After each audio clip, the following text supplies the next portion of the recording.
Acceptable AI use versus plagiarism.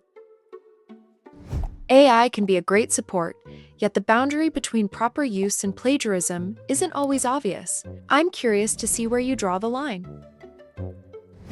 Scenario number 1. You have already chosen your essay topic.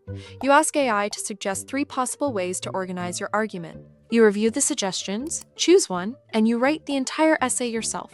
Is this acceptable AI use? Or is it plagiarism? Generally acceptable. AI helped you organize your thinking, but you still developed and wrote the actual assignment yourself. Scenario number 2. You write a paragraph for an assignment, but you don't really like how it sounds. You ask AI to rewrite it.